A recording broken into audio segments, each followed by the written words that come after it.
Hello, welcome to Straight Talk Africa. It is Wednesday, June 19th, 2013. I'm Demiake Mwakalielye in for Shaka Sali, who is on assignment in Africa.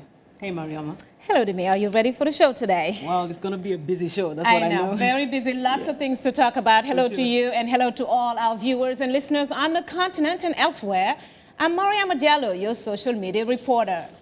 Well, today the phones are open for you so that you can express your thoughts on developments in Africa, make some contributions, and even set the agenda. But first, some talking points about the two-day G8 summit that just ended in Northern Ireland. And we'll also talk about the upcoming trip of U.S. President Barack Obama to the African continent with stops in Senegal, South Africa, and Tanzania. We'll talk about this and more in a moment. Lots of things cooking in the pot, and coming up later, in our STA inbox, you, our audience, have responded to our question of the week through your emails and Facebook comments. We'll reveal some of them ahead on Straight Talk Africa. All right, well, lots to look forward to. And we begin at the just concluded G8 summit in Northern Ireland, a look at upcoming election challenges on the continent, and a preview of U.S. President Barack Obama's three-nation visit to Africa next week. My colleague Paul Cisco has our report. The group of 8 leaders meeting in Northern Ireland focused primarily on international efforts to end the violence in Syria. Russian President Vladimir Putin faced pressure from the other G8 leaders over his support for the embattled regime of Syrian President Bashar al-Assad. The final communique called for urgent peace talks and a swift end to the bloody civil war, but not the ouster of the Syrian president.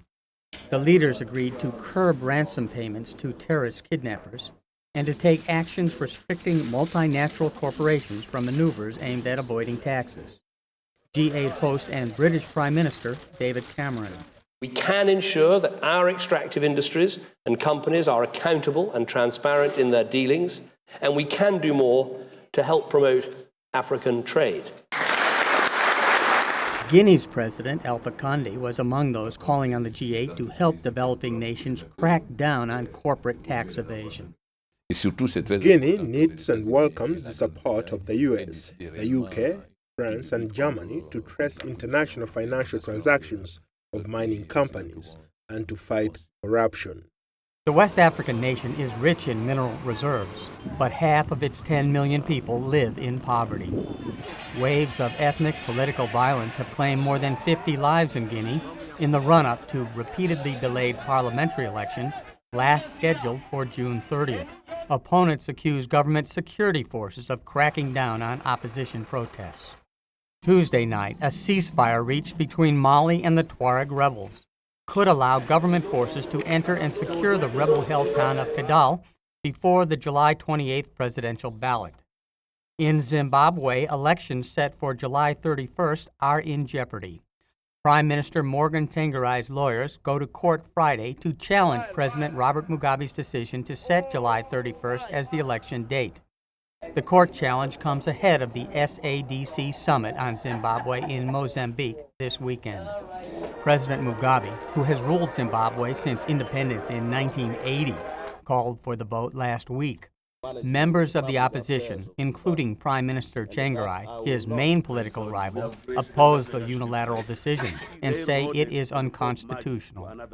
Finally, U.S. President Barack Obama heads to Africa next week with planned stops in Senegal, South Africa, and Tanzania. The White House says Mr. Obama will focus on improving the continent's economic growth and promoting international trade. The president also wants to reinforce his commitment to open governance and democratization. And the White House says he wants deeper connections with Africa's burgeoning youth, a population that may reach 500 million people in less than a decade. Paul Cisco, VOA News.